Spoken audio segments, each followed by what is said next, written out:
What is up, everybody out there in HeroClix land? This once again is Scott Porter, back for day number 3 of our unboxing series of the brand new Marvel HeroClix series, Disney Plus. That is right, everything Disney Plus, Marvel Cinematic Universe that has aired or started, mostly television on Disney Plus. So what if?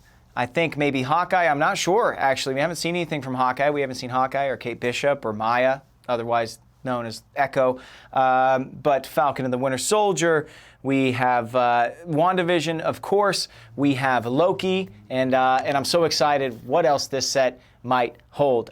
One thing I didn't see on the side of the box when I was showing you guys the brick on day 1 was, yeah, we're going to get Loki Gator. He's out here with Mobius and Loki Gator is sitting there, which is pretty darn cool. Here, I'm going to go top down here for you guys real quick.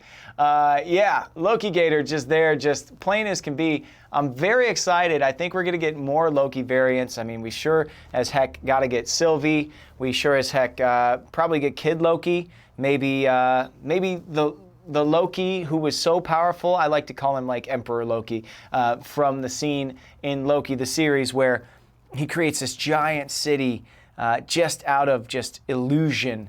He said that he created an illusion so powerful in his universe that he was able to defeat Thanos, which, of course, to our Loki means a lot, because our Loki, the one that we love, that we've watched for years and years and years, wasn't so lucky, didn't suffer the same fate, didn't defeat Thanos in his universe. That's actually how he ends up here, right, as a variant. So all of those shows already healthily represented. I hope we do get some of Hawkeye, because that also opens the door in the future to all of the Marvel shows that were on a streaming competitor of Disney Plus that now reside on Disney Plus, including Wilson Fisk, who shows up at the end of Hawkeye and ties back into Daredevil and a lot of other shows. So I'm not sure when this roster for this set was created.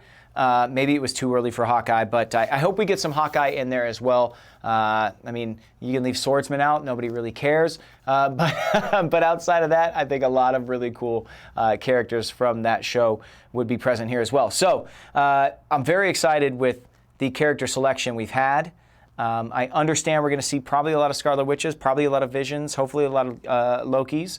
Can never have enough Loki. But yeah, without further ado, I want to see what else we're going to have in this particular series. We still also have the What If miniatures game that we will open either today or tomorrow, depending on what we pull out of our boosters, so either day 3 or day 4. And we'll get into that and take a look at the figures that we have in that. That is a very cool element for HeroClix players, both that are longtime players or people who are looking to just get into the game. It's everything you need to play the game. You have dials on figures that have an A dial, which is a very simple, easy to learn, easy to use dial, and then a secondary dial that has some of the elements of these special powers that you'll see a lot of the figures that we pull out of the actual boosters have. And it's definitely step-by-step, like a great way to learn how to play the game. But on top of that, you have a lot of scenarios and things that happen in the confines of that miniatures game that really help to widen or deepen the experience of HeroClix. I love playing theme games. I used to do so online for a very long time, and I find there's a really cool element when you have storytelling to this game. It allows for a little more role-playing, allows for a little more decision-making, and it allows for a campaign to actually happen, which I think is really, really cool and an awesome way to play this game of HeroClix. But without further ado, today these are our 2 boosters. I'm going to slide these over so we have some sense of symmetry on the table here. But this is what we're going to get into. Now, Disney Plus HeroClix set is going to come out sometime early May, I think, hopefully. Again, we're in so early with this unboxing series that we are in before the dates that they know when they're releasing it. So I think that's pretty cool. Without further ado, let's get spoilery, folks. Let's see what we have in this set today. All right. Okay, some pieces we haven't seen and some pieces we have. I do love that we got Party Thor. See, my favorite thing about the Party Thor episode is that his biggest fear is somebody calling his mommy. And my kids also found that to be very, very funny. And, you know, they don't get to see a lot because, man, those What If cartoons, there's Monica Rambeau fully with her powers active, actually.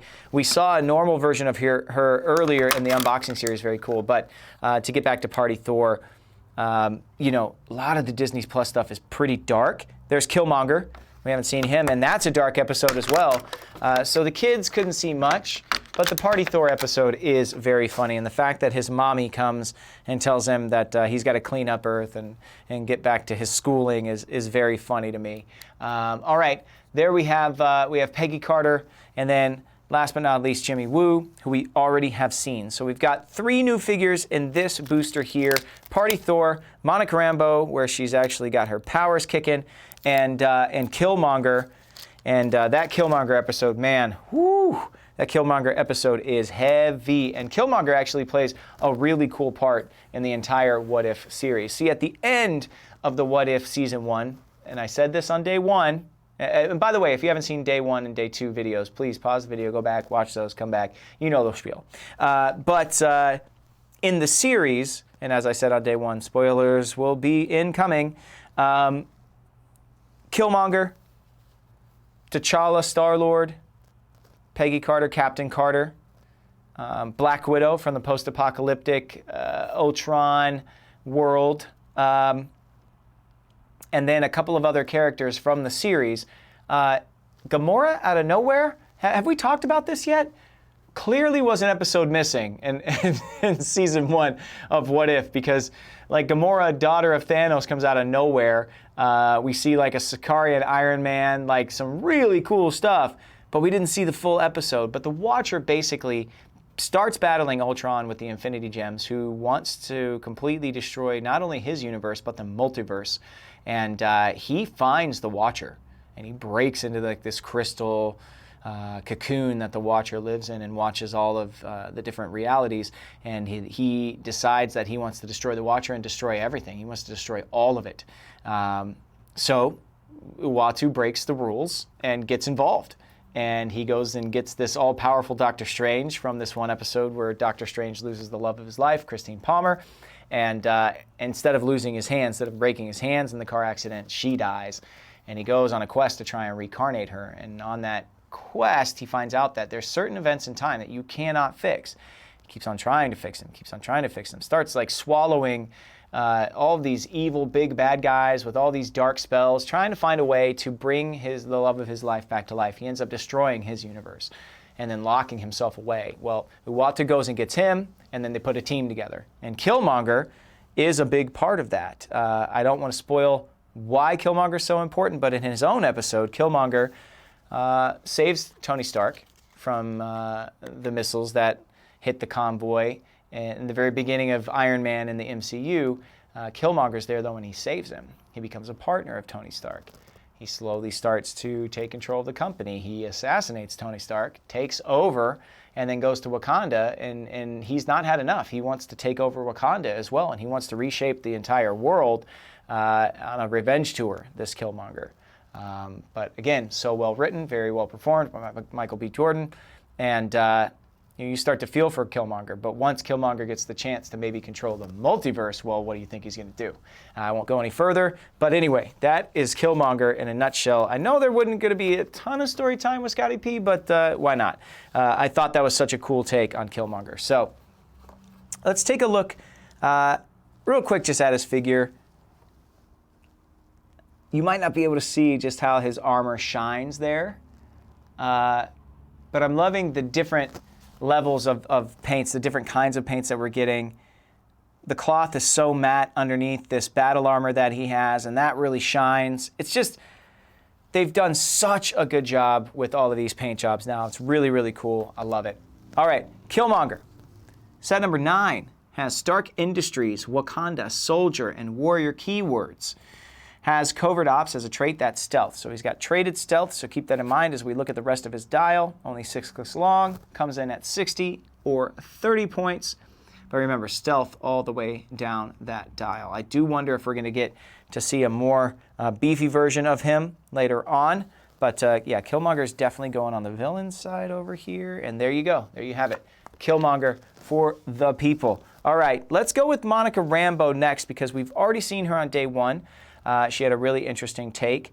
There was a specific scene where she's trying to get Wanda to focus on her and come back down after Wanda's powers start to spiral out of control and the hex starts to break. Westview, where they were staying, starts to kind of, that reality starts to fall apart, and Monica Rambeau tried to get her to refocus. But this one looks like Monica Rambeau when her powers kick in. She's got that translucent figure here. She's got sword and celebrity keywords, set number 26. She comes in at 45 points, and it says, stopping the bullets that pass through me. Unique modifier. When an opposing character makes a range attack targeting one or more adjacent friendly characters, modify their attack by -1. Okay, all right. An interesting take on what she does, for sure. Now, it doesn't say she has to have line of sight to that figure or anything, so when an opposing character makes a range attack targeting one or more adjacent friendly characters, they don't have to be in range or anything. So anybody attacking someone adjacent to her from range has a -1, period. Boom. Team that up with the shield team ability, where they're getting to up their range by +1, or on a power action, they get to modify their damage by +1. It's harder to hit them from range, and they can hit you harder from range, and that's pretty cool. 6 clicks long. Phasing, consistent dial all the way down, 0 range though. All right, there we go. All right, last but not least in booster number 1, which is pretty quick, we have Party Thor. And I love that they called him Party Thor. They actually call him Party Thor. Yes! All right, we've got Asgardian, Avenger, Celebrity, and Deity. We've got a trait, prepare yourselves for the party prince, huzzah. Willpower, but succeeds on a roll of 4 to 6.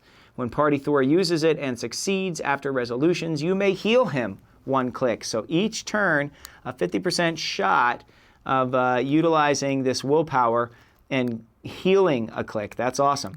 You need a timeout because you're a party pooper. Oh yeah, party pooper is said a lot in that particular episode. It's got Pulse Wave.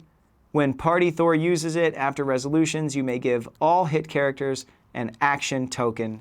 Here, have a drink. It never runs out. You try to drink it all, but you can't because it's magic. That's awesome. Yeah, he shows up with his squad on Earth, and they all just teleport down into Vegas. It's the first time that that particular Earth has ever encountered extraterrestrials. Pretty bulky dial there. Remember, he's got a chance to heal click on those willpower clicks. That's pretty cool. Oh, actually, no, it's traded willpower.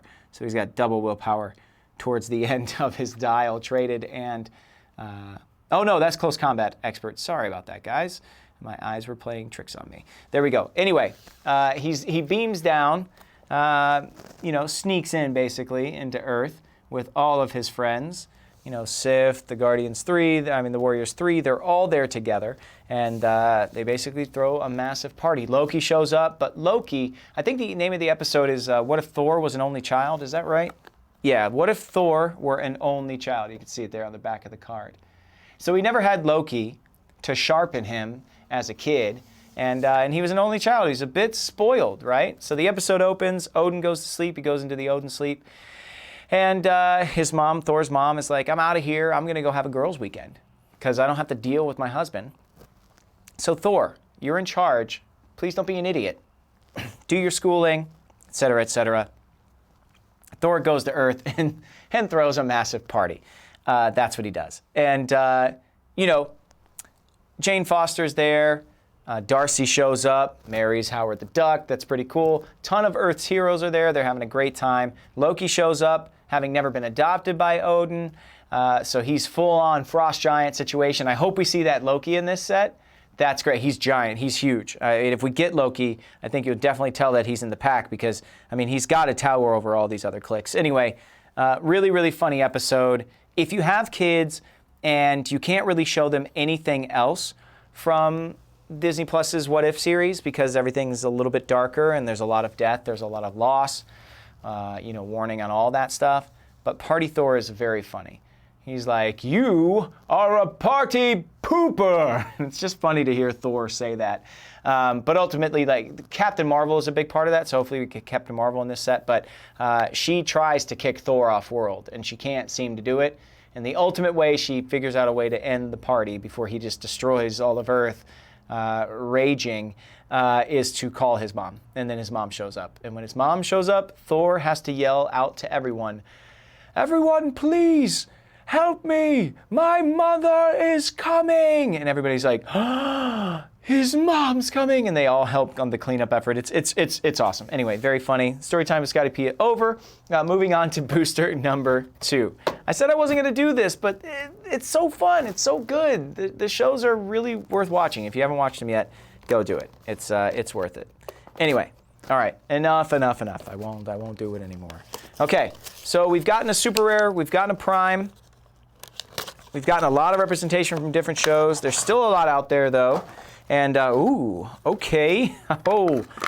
We've got, Skinny Steve Rogers. And I'm not just saying that because he's skinny. I'm saying that it literally says Skinny Steve Rogers on the dial. Now, Steve Rogers, in that What If Peggy Carter took the Super Soldier Serum, he ends up piloting something created by Tony Stark's dad called the Hydra Stomper. And it's basically like that Iron Man Mark I armor, but it's a Hydra Stomping armor instead.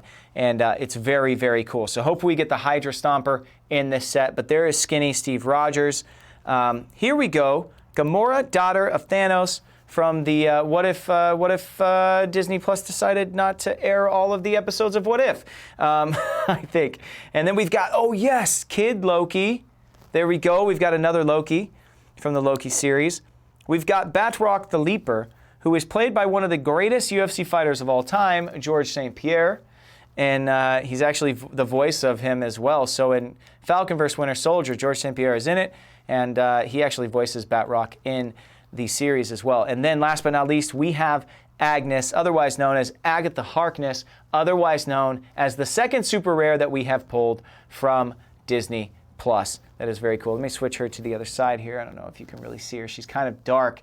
She blends in. I'm going to have to show you a close-up of her in a little bit, but she is a super rare, and it looks like she's wearing her Halloween costume, which means I wonder if she gets the Halloween spooktacular little bonus there where she gets to do shape change and gain clicks back. So anyway, let's start with Skinny Steve Rogers. I'm guessing he has a pretty slight dial.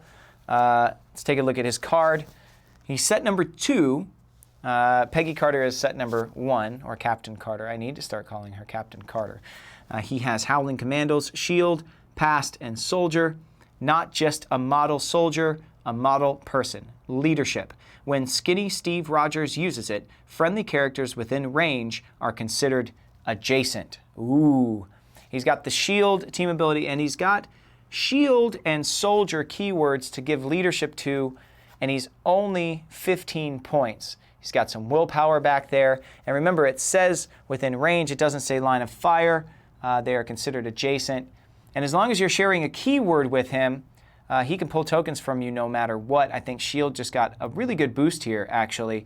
He's got a 4 range, so he's still got to stay kind of close to them, but still pretty cool. What If Captain Carter Were the First Avenger is the name of that first episode of Disney's What If, and Skinny Steve Rogers is a big part of that. Okay, let's stay in the What If stuff, and let's go with Gamora, daughter of Thanos. Okay, Gamora, daughter of Thanos. Black Order, Guardians of the Galaxy, Minions of Thanos, Assassin, Cosmic, Ruler, and Warrior. She has a special damage power, Ruthless, Close Combat Expert, Exploit Weakness. When Gamora, daughter of Thanos, KOs an opposing character after resolution, heal her 2 clicks. Whoa! So if you set her up to be getting a lot of KOs, she's going to be getting a lot of health back. She comes in at 60 points, 6 clicks long. She's got some Exploit Weakness there, Blade's Claws. Marvel Studios, What If the Watcher broke his oath?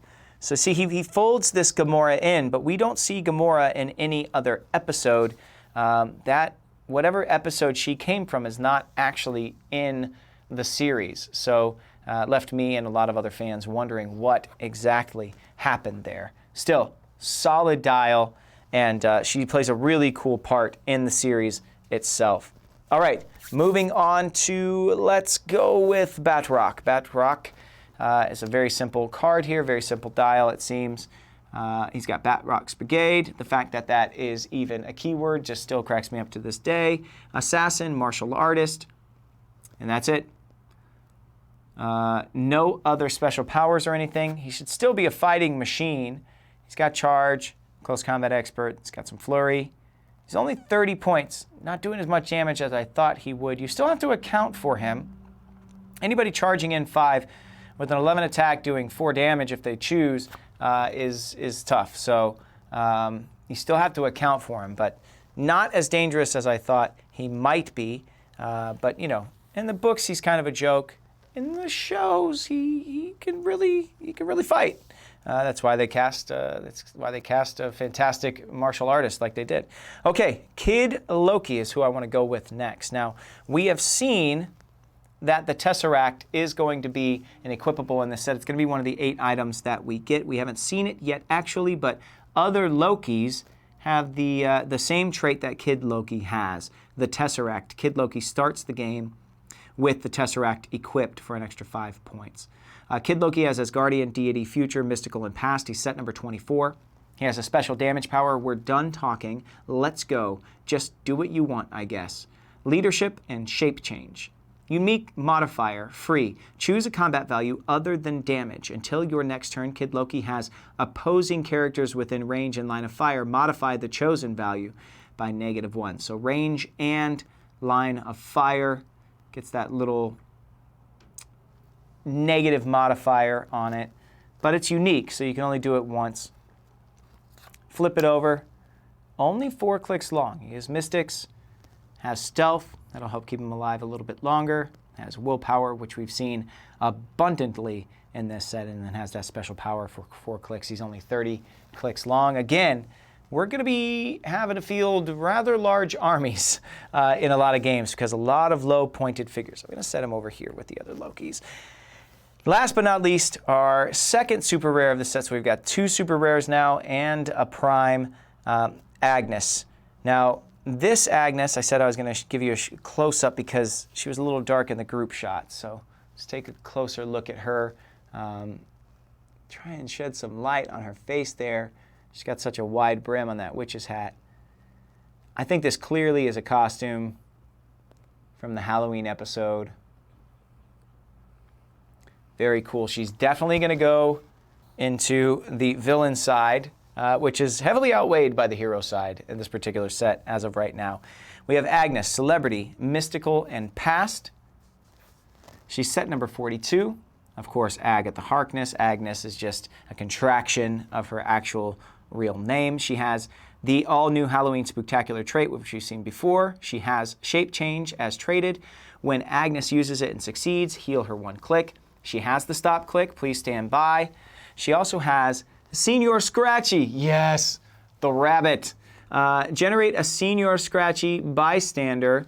That's awesome. It's like shades of Monty Python and the Search for the Holy Grail, right? A killer rabbit. Need the holy hand grenade there. You've got Senior Scratchy, sure does love to nibble. Blades, Claws, Fangs, but have the D6 result, okay. Special damage, attack power there. And then Talent Show Star Enhancement. Friendly adjacent characters with the mystical or celebrity keyword modify attack by +1, but it is a unique modifier. Dial's pretty good.